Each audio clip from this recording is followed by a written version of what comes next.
Thanks for tuning in to the Spread Your Wingspan podcast. I'm Sarah. And I'm Jennie. And we're your hosts, two friends who immediately bonded over our secret smut addictions. So join us as we journey together through our favorite romance and fantasy stories and discuss all things kinks, female pleasure, taboos, and more. Make sure to check out the show notes for any spoiler alerts and content warnings. We're happy you're here. Let's get to today's pod. Yeah. Hi, Sarah. Hi, Jennie. How are you today? I've been better, but I'm doing okay. I'm happy to be with you. Me as well.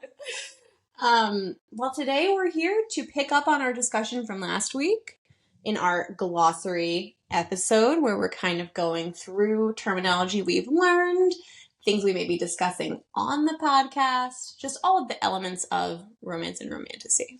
Yes, and I think we were very ambitious to try to fit it all into one episode, so we made the decision last week to, let's not rush it. Let's give every term its due and do a part two. So Yes, and I believe we ended last week discussing age gaps. Yeah, and I had some learnings that I'm not super into the older woman, younger guy age gap. Which is fascinating, is it not? As I'm 40, maybe could be categorized as an older woman at this point. So I think I've learned I want to explore that a little bit more in some books. So if anybody has any other book recommendations, send them our way, please. Please do, especially if that's something you like and you're really into and you're like, this really worked for me. Mm-hmm. We'd love to get examples of times where that trope is going to be the most compelling. Trope. Okay. That's a bit kink. I think a trope. It's a trope. It's a trope. Yeah. We're going to get more into tropes today, but we do have some, I guess, kinks. Curiosities. And Sarah's going to teach me about something I have never heard of, and I don't even know if I want to open this Pandora's box, but I'm going to let her lead me. I have been excited about this for literal months. And it's only something I learned about recently. But before we get there, our first term today is romantasy. Yes, I think the word that has brought you and I together, the word that I think connects a lot of people on BookTok and Bookstagram, romantasy. It's just such a lovely word. It just kind of rolls off the tongue. Romantasy. It's a great portmanteau. Yes. Yes. Well done, whoever first coined it. We should look up whoever did coin that. We should. I'd be very curious.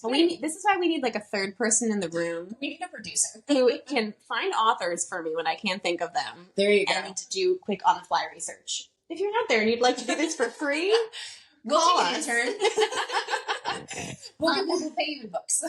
Yes. And hugs. I don't know. It says it's as it sounds. It's romance and fantasy in equal measure, I'd say, in a story. And as we've discussed personally in our friendship, it really is a stepping stone to kind of entering perhaps just the romance genre in general. Yes. And then smut in general. Yes. And then discovering kinks in general, right? Like it kind of is this entry point. And it's a very culturally accepted entry point right now. It is. And that's interesting. Like, I wonder why, kind of. Well, as you said that, my guess would be, if you think about Harry Potter, which is pure fantasy, YA fantasy, Mm-hmm. I think, for me at least, that kind of blew the door open to me being aware that more children or young adults were into these fantasy stories as I was, but I didn't really talk about it with my friends at the time. I was reading fantasy books and mostly like YA at the time, straight fantasy. But the like cultural touch point that Harry Potter is, I really think that blew the door wide open to having more books be written and have more just conversations around the fantasy genre. Because thinking back to when I was a kid, I can remember two of my cousins would read a lot of fantasy, but it was more like dragons and swords and conquests and stuff like that, which I wasn't really into. I was more into like the magic and the fairy realms and all that. But we didn't talk about the books that we read, even though we spent a lot of time together. We never really discussed books because it was like, oh, that's the boy stuff and this is the girl stuff. Interesting. Yes. And I wonder if like reading was more of a solo thing, to be honest, before there was such a cultural touchstone where it was like a water cooler topic almost. And social media. Yes, but that was like slightly, like Harry Potter even preceded that. True. That's a great point. And then it makes me think too, honestly, the follow-up to that, there's like this natural follow-up in Twilight. Yes. Which is Romantasy. You know, it's vampires and a love story. Mm-hmm. It's also YA. Mm-hmm. Is it the best of all three of those things? Absolutely not. Did I enjoy it at the time? Of course. I was also 14. And I read it now and I'm like, oh, Edward. Oh, my guy. Bella, what? That's a lot. By the way, if anybody out there has not read, Stephanie Meyer has a second book called The Host, which is about aliens and it is romantasy. And I have always enjoyed it significantly more than Twilight. Is it perfect? No, there's some problematic stuff in there, but I think it's better. So recommend. Cool. Didn't know that. Yeah, so when I think about, like Harry Potter, Twilight, I'm sure there's an intermediary thing after that. Hunger Games, perhaps. Yeah, that to me is more sci-fi, though. It is, yeah. But I guess I'm thinking in like cultural books that people read and talked about that had romance in them. Alternate worlds. Yeah, kind of. But yeah, it's correct. It's dystopian sci-fi for sure. Yeah. I'm sure there's other books in there. And then kind of getting to kind of like ACOTAR, Fourth Wing, kind of like where we are now on BookTok. These like really popular books that a lot of people are reading that you're like, a lot of people are talking about, you're like, of course I kind of want to read this, even if you're not necessarily a fantasy book person. And I have several friends who have read them who don't usually read fantasy. And I always have. And so I've been kind of interested. The parts that they don't like about the books are the more fantasy elements. You know, a friend really didn't like the dragons. The dragons are amazing. And I was like, but that's the best part. But she loves, you know, Shadow Daddy's Aiden. Who amongst us does not? Who amongst us does not? Anyway, so yeah, I think obviously this is a pretty straightforward definition, but because it's what we're talking about on this podcast, I think it's worth continuing to explore. Agreed. Yeah. Next we have vampires / blood play. Which kind of makes me go, new. Me as well. I get the heebie-jeebies about blood. Not like I can see blood. I don't vomit when I see blood. Like I can deal with it. But like if something's gory on TV or me, like if I see like blood, I'm like, ugh. And yet I've always really enjoyed vampire books. Always. Like that was my first like I'm reading some weird stuff. Like vampire fiction. And as I've mentioned, I took a class on vampires in college. It was an amazing literature class. And that expanded my horizons even further with vampires. And they're still present. I think they've definitely taken a backseat to fairies. I think one could absolutely argue that the fairies we're reading about now are vampires, essentially, just without the blood consumption. But it meets a lot of the foundations of the tropes of vampirism. So, you know, obviously, immortality. Yes. Being the big one. Yes. Preternatural abilities. Fairies obviously have supernatural abilities as well, but, you know, this kind of like human with extra. You know, I've never thought of fairies and vampires like that before, but you're absolutely right. Fairies are vampires without the needing to drink the blood to survive thing. And the morally gray explorations that occur when you have a longer lived life, right? True. I think there's to different effects that's explored differently. A character like Lorcan, for example, is a better example. Like he's very vampiric to me. Sure. Versus, you know, Reese maybe less so, even though he's categorized as morally gray. Yeah. I wouldn't necessarily say that's totally accurate. I would not call him morally gray, Resand. I would call him somebody who's been put in really tough decisions and had to play all of the chess pieces all at once. He's a complex leader. He's a complex leader. Yes. But I think at his core, he is very morally...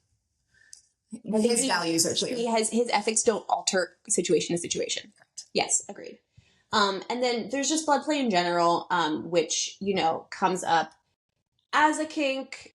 Not one, again, I'm super familiar with, and I actually haven't read a lot of straight romance books where there is blood play, so I can't necessarily speak to this, but I do know that it exists. So I wanted to include it and kind of put it next to vampires here, because I think that's the common thread. Agreed. And with vampire stories, often the blood action, the action of having, like, being, you know, fed from while sex is occurring, it's almost always written about as a heightened pleasure experience. Yes.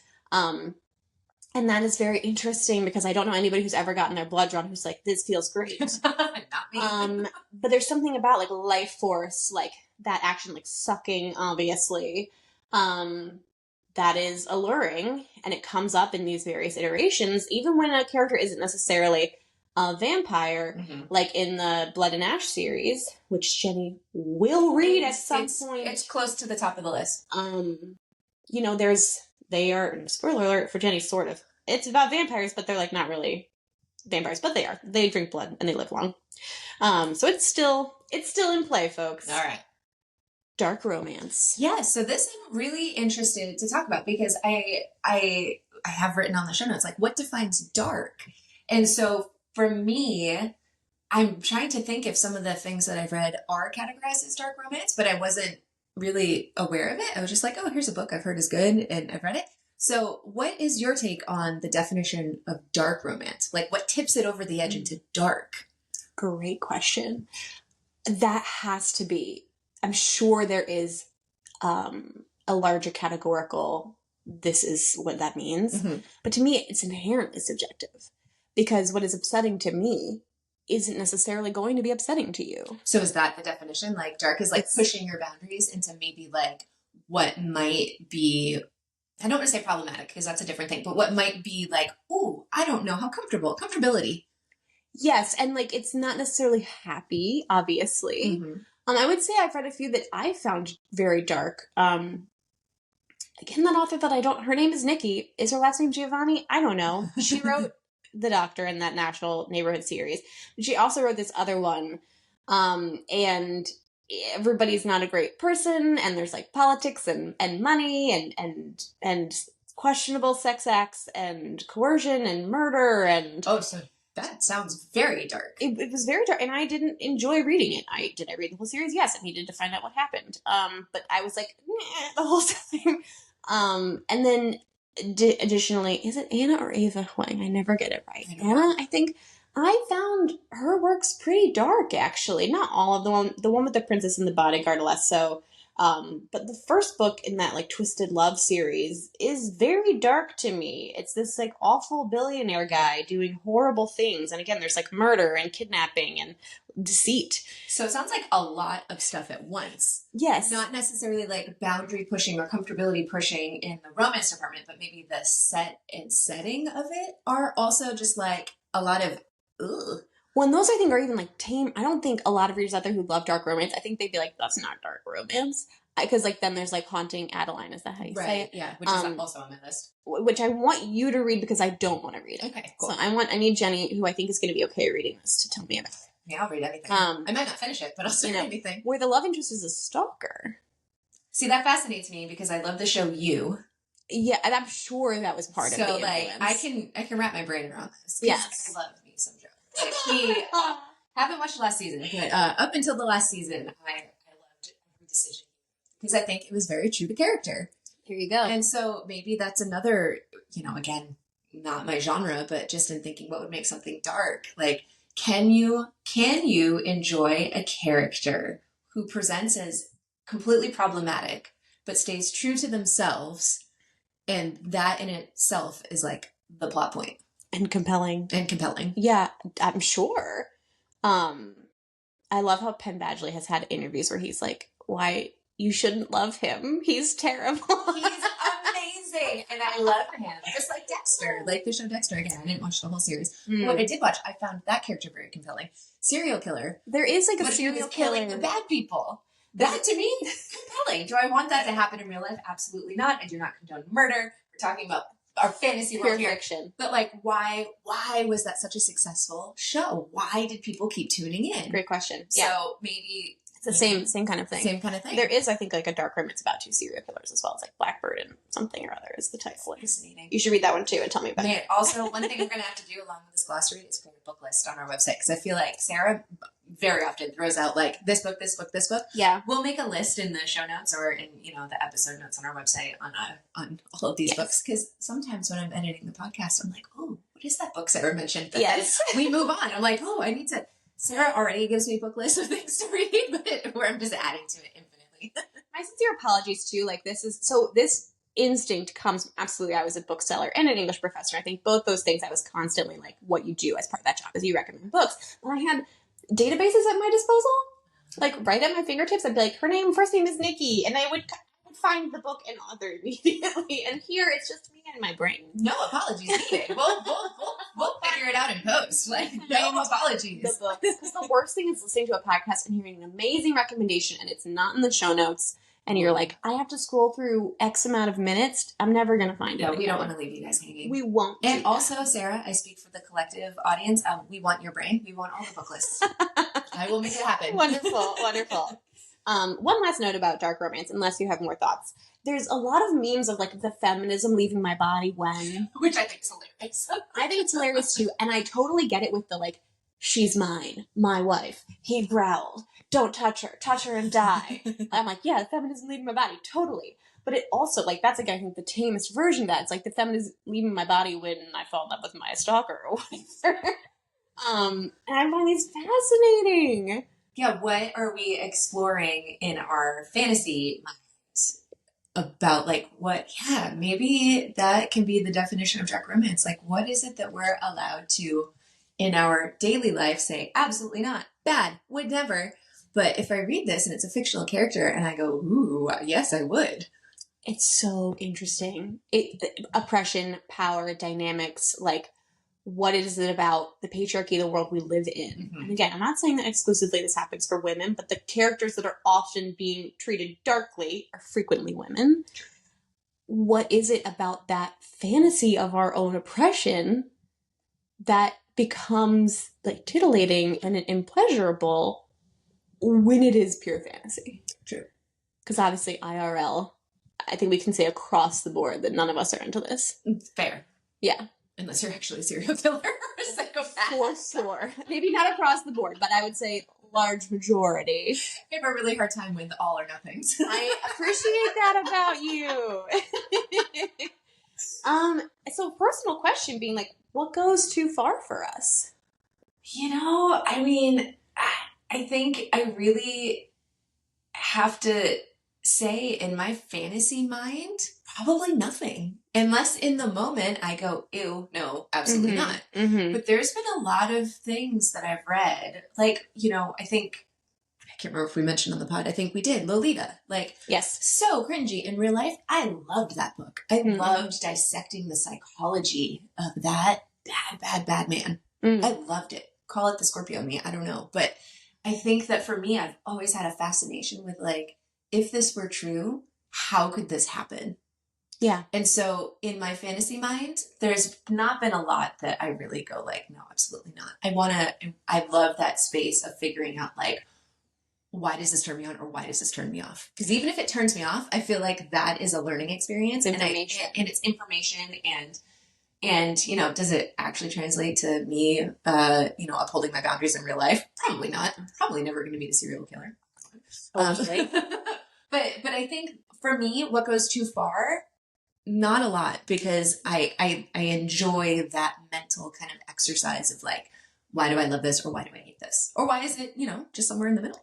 So for you, there's this, like, observational distance that you're, like, thinking about it psychologically, sociologically, it's query into the human condition. Yes. Okay. That makes total sense knowing you and knowing me. Yes. That I'm just I get, my whole body and self gets absorbed into the character's face.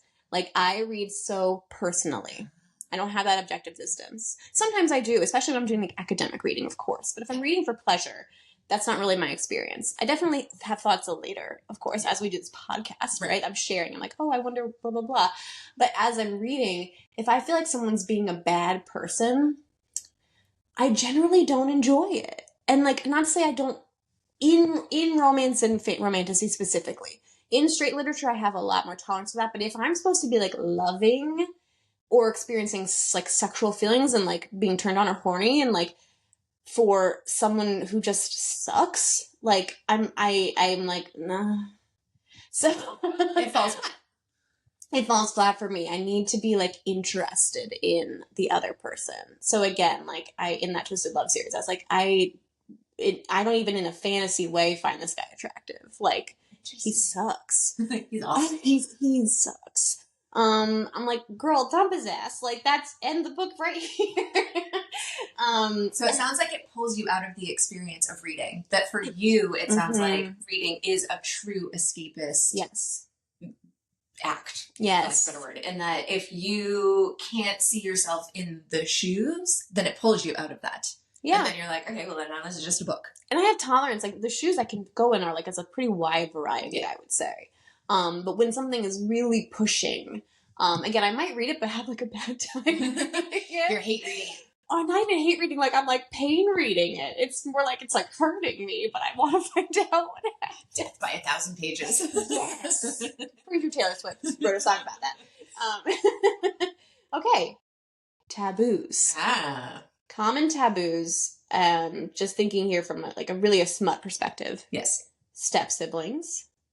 And there's a book called Torn, which is about a girl and her like uncle of sorts. He's not a family member, but her parents had her when they were 15, and they were all rock stars. They're in like a band together, and their best friend Tor is like, they're like, you're going to be her uncle. You're going to help us raise her. And then they get together. So like not incest. No. So we're not talking incest. But it's borderline. Like, her dad is deeply disturbed and upset when he finds out. And it's when she's 18. And it's when she's in school. I enjoyed the book. It worked. Again, that to me is in the doesn't go too far for me category. It's not incest. It's like found family, step family. So it's like we're kind of, I feel like that trope, taboo, is just like you're dipping your toes, just like you're putting your toes just over the line. Mm-hmm. But your foot's mostly in this. Yes. And then George R.R. Martin is like, let's hop right into incest. Incest is absolutely a taboo that is explored in fantasy books as well. Yes, it is. Especially when it comes to royalty, I find. Most of the time. Because there's historical precedent. Yes. Yeah. So you've got to think about, like, what was that? I think those authors are like, what does that look like in action? In reality, and not just as a historical fact. True. Babysitter/nanny. Yeah, as a nanny for 20 years, I will tell you that there's a lot of real life stuff around this that gave me the ick. Oh, really? I've been so lucky because, again, I also have been a nanny for a long time, not actively currently, but I never had an experience. When I was younger, there was a lot. There's just like overtures. But you're young, and like looking back now, sure. I understand why this is such a taboo in a thing. Yes. Oh, absolutely. Yeah.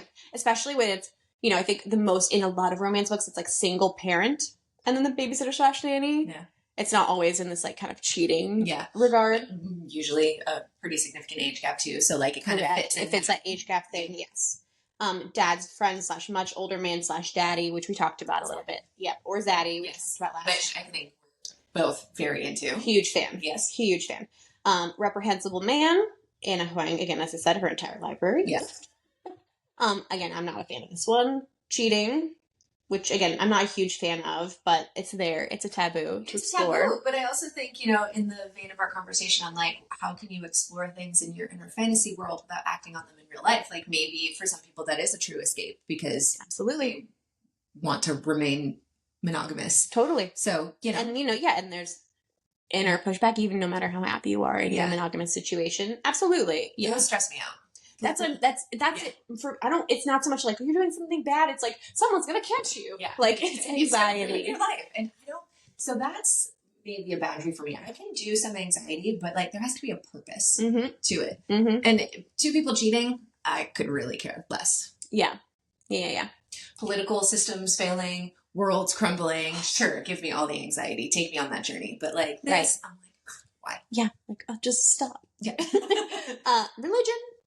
Of course, we've talked about this at length. Okay, so taboos. And then obviously, do you have any more to add while we're here? I have none to add now. I have this great vision in my brain of like making a mind map on our website where we can keep adding to this. So if you have any that you want to add, please tell us. And please. Again, any books specifically, tell us. Yes, if there's a taboo you like and a book that goes along with it, that would be clutch. Mm-hmm. We would love that. Monster smut. So we're going to get into this term after we kind of talk about what monster smut is that I'm nervous about. I don't think you need to be, but I love how much it's been built up in your mind because I've built it up for you. Yes. Obviously, I think vampires and werewolves are the foundation of monster smut. Yes. And again, those go back a long time. Yes. Nosferatu, Carmilla, Dracula, like those are old books. Even like Frankenstein's not monster smut, but it's like this like monsters, these like classical monsters, and especially werewolves and vampires have always kind of had this sexual edge to them. Yeah, I love to That's a series I've always intended to read because I loved the show. I've heard the books aren't as good as the show, but then the show also goes off the rails, So yeah, but I liked it. It was so campy. Campy. I love camp. I mean, yeah, of course we do. Yes. But it's definitely grown way beyond that. And then there's tentacle porn, that's come into the monster smut world, and that's been a thing for a while too. So again, this is not revolutionary new stuff, but I do think it is newly popular again amongst maybe people talking about this more. Demons, dragons, aliens, sea creatures, minotaurs, the Morning Glory Milking Farm, Morningstar, Morning Glory Milking Farm. Have you not read that one? Summer England, who we both follow. The monster stuff. Way deeper. My tolerance, again, I'm whoa, I can handle this. Interesting. Interesting. Again, I think because I started out reading vampire stuff. I started out reading monster smut, basically, and I didn't even know it. So it's always been in Beauty and the Beast. I loved the Beast. I was a child. Oh. I loved monster smut as a baby. At the age-appropriate level that you were able to be into. When he became a human, I was oh. I do remember that. But the Beast can fuck. I mean, yeah. Belle falls in love with him in that form, and so do we. Okay? He's a monster. Sarah's very into the monsters this morning. I'm just saying that I think there's cultural roots of this that are a lot more widespread than we realize. Yes. So yeah, I mean, I think they can often be very campy. They're funny. They're winking. They're self-aware. It's kind of this fun genre of we all know what's happening here.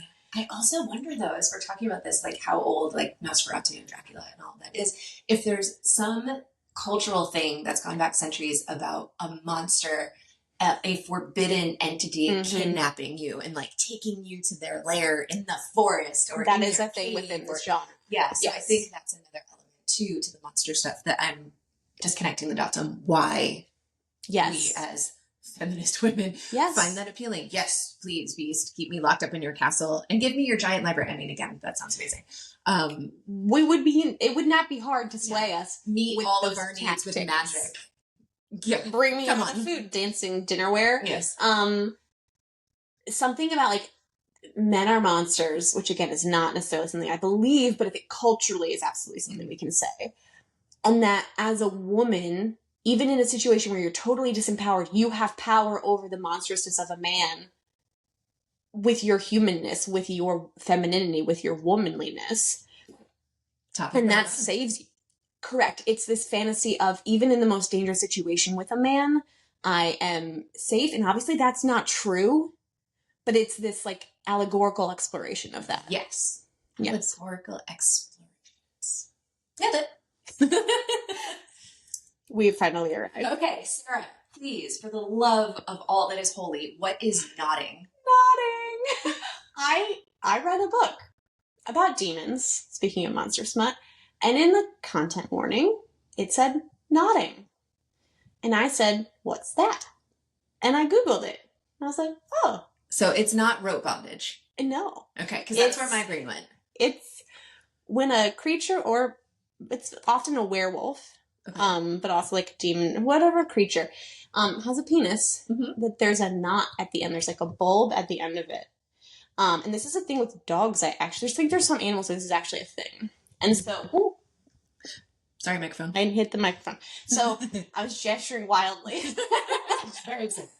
So, when the sexual act is occurring, there's regular intercourse with the penis part, and then also, the knot comes into play, where the knot goes inside the vagina. Slow, it's you acclimate to it, and once it's in, it inflates and locks, so that when semen is ejaculated, it stays. It's a breeding kink thing. It stays inside, and it's supposed to be the way it's described is it's endless orgasms once the knot's in place, because it's hitting all the right spots for a long time. Sounds interesting. Are you thinking about cats that have barbed penises? No, it's similar. It's a similar vibe. Because that's weird. They make dildos with knots on it. I have explored this, not personally, but I googled the shit out of this. Yes. That just to be clear, that was not an I want to get one. That was a, because I think this sounds horrifying, but I love how the sex toy industry responds to what people want. Yes, correct. And like again, me too. I'm not ever probably gonna get one. Yeah. But I'm like, oh my god, that's cool. I could like see, I could like visualize. I was like, whoa, interesting. Again, curious mind, folks. Yes. And so yeah, so in these books it is described almost again similar to vampire play of like the bite is very pleasurable. Like this particular anatomical feature is highly pleasurable. And often again, it often goes along with a breeding kink, which is like I need you, human, to further my species. We're dying out, or what have you. And the woman is like, I'm on board. I'm great with this. Let's do it.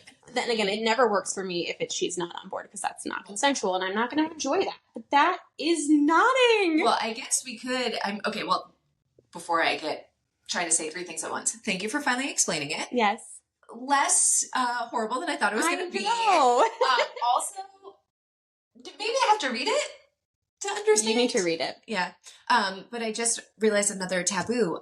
Forced sex is another taboo that we can add to our list. Not a fan. Not a fan. But it is absolutely something that people write about and explore. And very big in all types of fantasy worlds. You know, there's a lot of cultural, like, media. You know, I just rewatched the first series of Sex and the City, which I will always love for what it is and was. There's a lot in there that is very cringy now. Yes. And there's a lot that's still lovely. But they're when Samantha is dating Smith and he like breaks into her house and, you know, that it's a big fantasy for a lot of people. The like intruder, the, you know, attack sex scenes. Yeah. Yeah. Again, like making something horrifying that might actually happen to you and exploring it in a way where you still have power must do something to placate that sense of like internal fear about it. Yeah. Is interesting. Again, not for me. Yes. Preferences versus kinks, trends we see on BookTok, and tropes. I mean, I love the last note that you have here. Truly something for everybody. Truly something for everybody. So again, like Sarah and I are here to discuss what we're reading, to kind of figure out if there are new things that we're not aware of. You know, I feel like it's such a vast world. So some of these, I think, looking at our list, we have romance after a lot of them. So these are, I would say, more like romance preferences versus true kinks. Agreed. Yeah. Yes. So that's why we wanted to create this separate category. We've been talking a lot about kinks here. And these are more subgenres, subcategories. We've got the cowboy romance. Hot. Hockey romance? Not so much for me. I'm into them. Yeah. Say it. There's a few good ones. Yeah. I'm not, like, Ice Princess is not the name of the series. I know that's a terrible but amazing Disney movie. But it's like Nathaniel and Anastasia. It's a popular. Why can't I think of the name? I can see the book cover because I also know what you're talking about. It's good. Yeah? It's good. Racing driver romance. Jennie. Newly. Can I say newly? Since as long as I've known you. Yeah, fair. So in the last year, I've gotten very into Formula One racing. Very, very, very into it. And I, probably because I watch all the F1 content now on Instagram, and the algorithm does what algorithms do, I saved it somewhere. Somebody was self-publishing a racing driver romance, and I was like, sign me up, must read this. Yes. So maybe there's more. I need to find more. Could be a whole burgeoning thing. You need to read them. Okay. Single dad romance. Classic. Slow burn. Love a slow burn. Love a slow burn. We're kind of reading one right now for the pod. We are, yeah. I'm writing one. That I'm writing it and actively aware of how much my readers will hate me. Because they're going to be like, I think so. And if the characters are certain stories are supposed to be slow burns, you know, but they can be frustrating. You're like, fuck already. So I think slow burns and romance in general, I think that like time frame when you're in a new relationship, you're like, will we, won't we? Like, there's so much compelling, juicy stuff in there. Tension. And that's why I think the tension, that's why we like the slow burn, because I think it reminds us of times in our life where we had that. And there's such beauty and like learning in that kind of beginning time. Sometimes that's the best part. True. And because things quickly go downhill sometimes. Yeah, it can even be great. You can even have like a great makeout or whatever.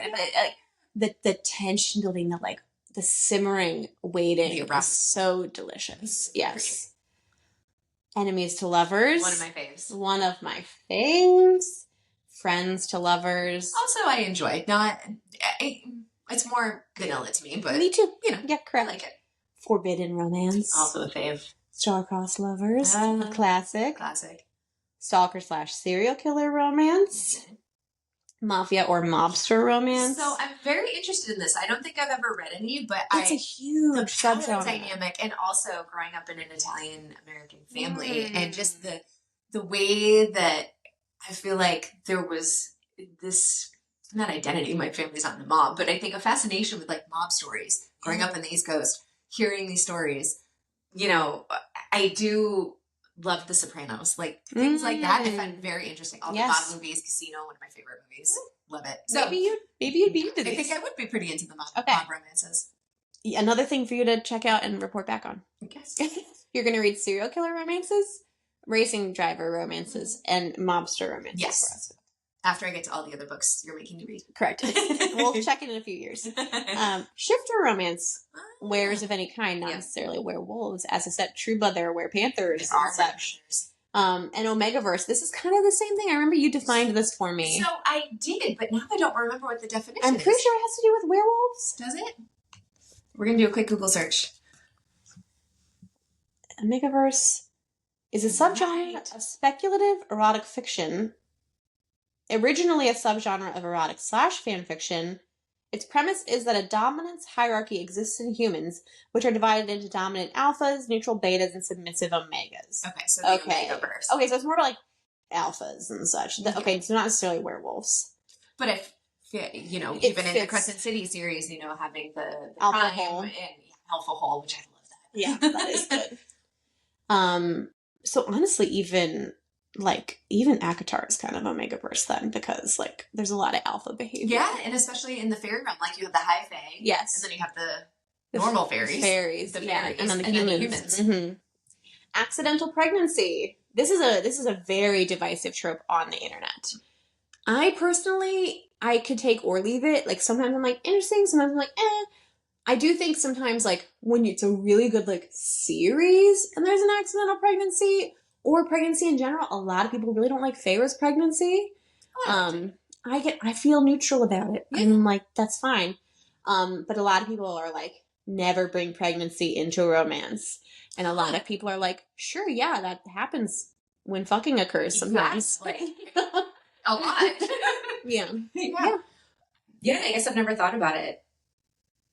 I'll have to think about it. What your stance is. Yeah, I loved Feyre's pregnancy. I thought that was really fun. I think that pregnancy and motherhood, that journey in real life can be very difficult, and there's a lot of complexities to it. So I can understand why, some people might not like it. Yeah. Maybe because it touches on their personal experience. Could be. Yeah. So for me, I just read a book where there was a very frank depiction of a miscarriage. And as somebody who went through that, I was moved by the author sharing that she included it because that was her experience. And she didn't want to gloss over it, that things are always so easy and all of that. So I now can see why this would be divisive on BookTok, because I think it's a very personal, as a female identifying person, that journey there's so many different avenues that can take, and so that might take them out of their fantasy world. And excellent point.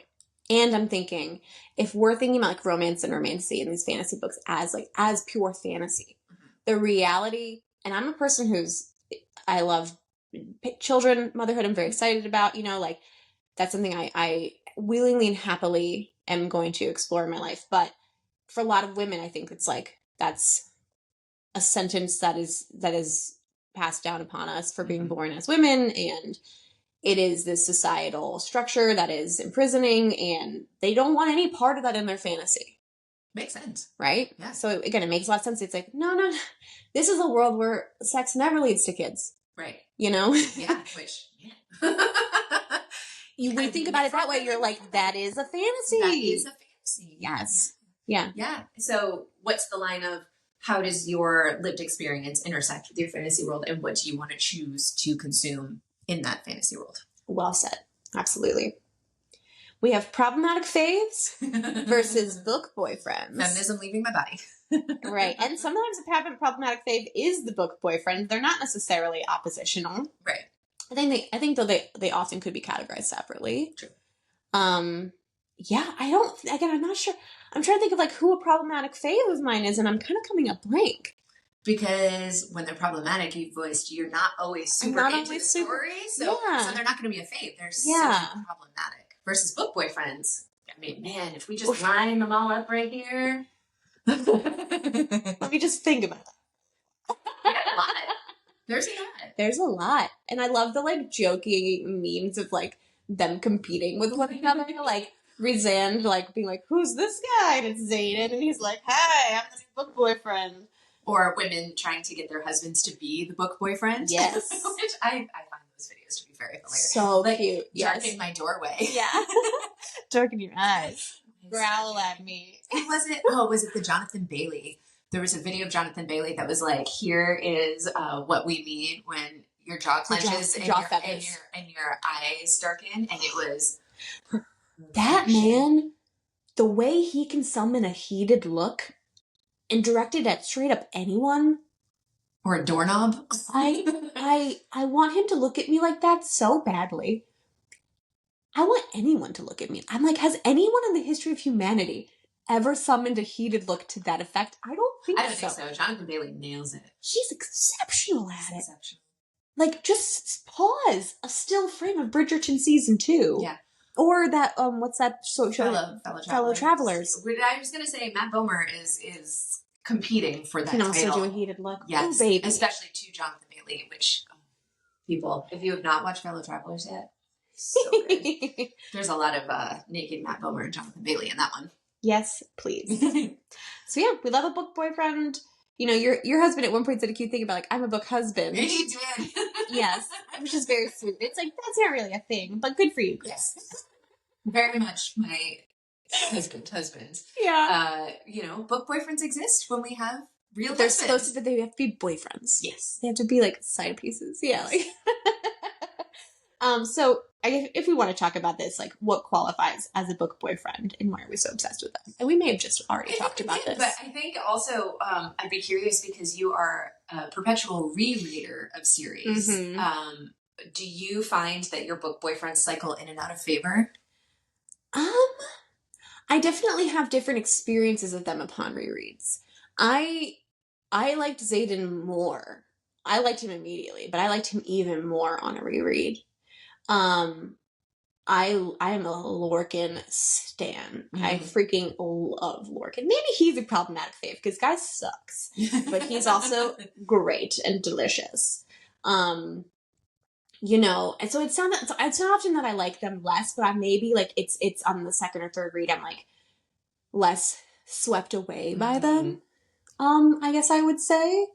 Do they become your book husband on reread? Yes, honestly, yes, maybe. Yes, you're like, oh, I know you. Yeah. And sometimes there's like still like layers to explore. I feel like you should write a fan fiction of you in a reverse harem with all of your book boyfriends. And it's going to explore what Lorcan did. What did Lorcan do? I mean, we know what he did, but we'd like to read about it, Sarah. It's true. Whoever decided Throne of Glass was YA was seriously disturbed because they took that from us. We did. We got some sex with Aelin and Rowan. That's pretty good, but like what we really wanted was Lorcan and Aline. We did. And Adian and Lysandra. There's a lot. Some shifter romance. Shifter romance.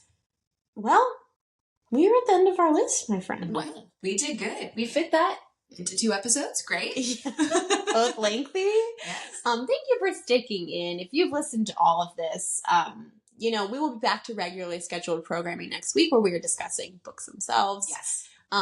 We're discussing A Marvelous Light. Yes. And the author's name is escaping me. I'm a bad person. Hold on. It's here. Fresca something. And so this was a romance trilogy. This is the first book of a romance trilogy that was recommended to us by my friend Lee. Thank you, Lee. A Marvelous Light by Freya Mursky. Frisky. Did you see how I put them together? Frisky? Yeah. No, Frisky. Frisky. And a little further along in my read, I'm enjoying it. Definitely a romantasy book than Smut so far. But Correct. I'm loving it. It is thus far very sweet and tender, and not hot. Yes. But we'll have it finished by the next podcast recording, and we'll give you a little bit more. But that's what's nice. It's also a queer romance. Yes. It's our first straightforward queer romance that we're exploring on this podcast. We want to speak to everyone. So it'll be fun to have a non-hetero discussion. Yes. Agreed. Yeah. Well, as always, if there's things we said that were wrong, please feel free to correct us. If there's things we missed that you absolutely have to add, please email us. Yes. hello@spreadyourwingspan.com. That is our email address. We would love to hear from you. We'll exist in this bubble, just the two of us, forever. But we really do want to invite you all into our bubble. Because we have we're just us. So it's inherently a limited conversation. And there's no way on earth we could possibly read all the books that are out there. Oh, don't make me cry. It's so sad. One day, maybe some ants will solve that problem. Yes. But yeah, so let us know. Thanks for tuning in. Thank you. Bye. Thanks for listening to this episode of the Spread Your Wingspan podcast. We would love to hear what you think about our topics today. Be sure to connect with us on Instagram and subscribe to our YouTube channel. You can find us on both with the handle @SpreadYourWingspan, and all of the links and more fun stuff are found on our website, spreadyourwingspan.com. And if you have a book or author you want us to check out, send us an email at hello@spreadyourwingspan.com to tell us. We hope you tune into the next episode.